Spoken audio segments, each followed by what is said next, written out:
Today's lesson is topic 4.4, subtracting whole numbers.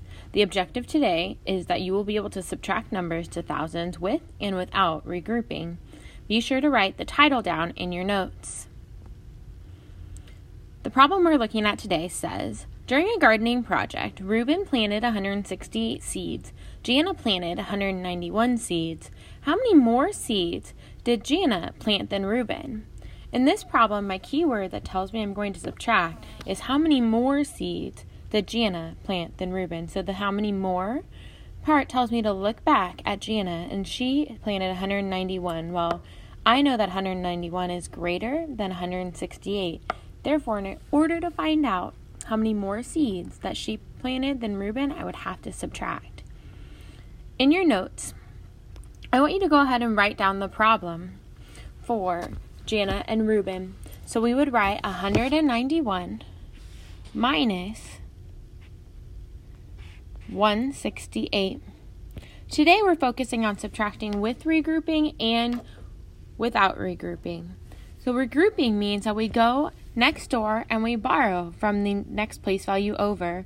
We know that every place value is 10 times greater. Therefore, we're not really borrowing 1. We're borrowing 10 every single time.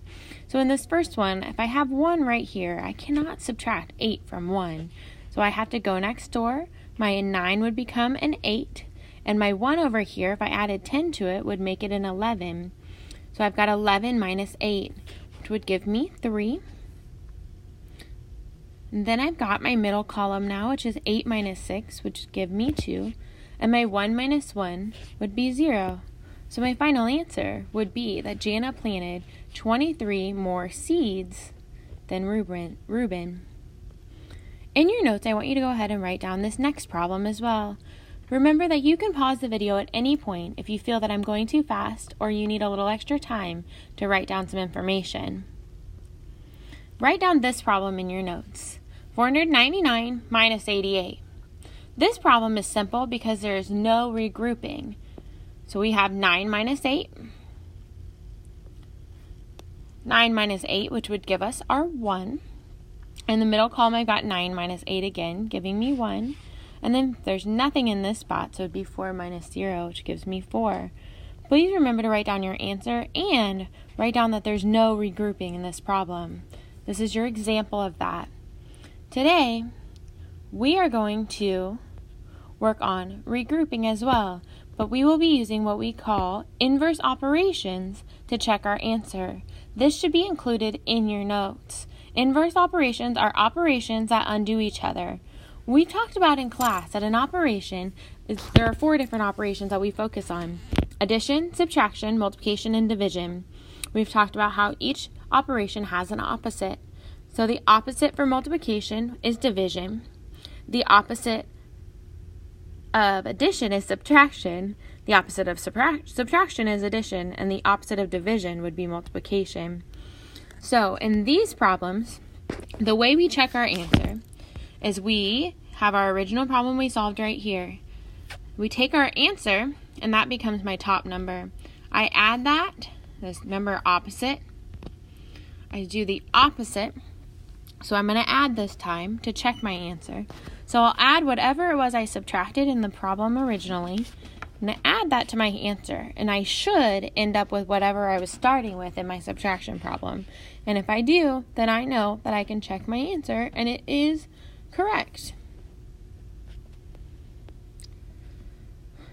The next problem I want you to write down in your notes is 7,475 minus 5,169. When we subtract this problem, there is regrouping that we must do, and we must use inverse operations to check our answer. So let's go ahead and do that. Well, I cannot do 5 minus 9 because 5 is smaller than 9, so I have to go next door and I borrow from my 7. My 7 becomes a 6, so I add 10 to my 5, making it 15. So then I end up with 15 minus 9, which would give me 6. 6 minus 6 gives me 0. 4 minus 1 gives me 3.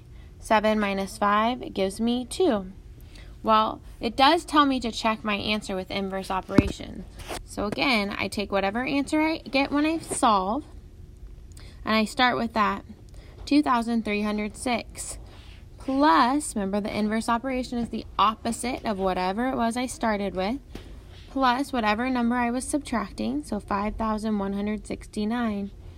In this problem, I am hoping that my answer ends up being whatever number that I started with up top. So 6 plus 9 gives me 15. I write down my 5, I carry my 1.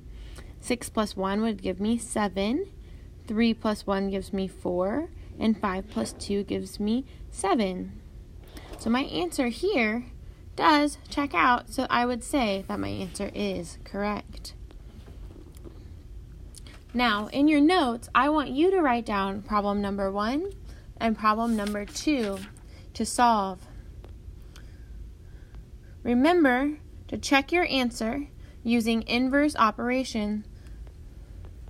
So in your notes, I should see this problem written down and this problem written down, but next to those, I should see the inverse operation problem as well. So for both 1 and 2, you would end up with 2 different problems for the same question, so number 1 and number 2. So just like we previously worked on with inverse operation. So you need to have both your answer when you subtract, and then your answer when you've checked it using inverse operations.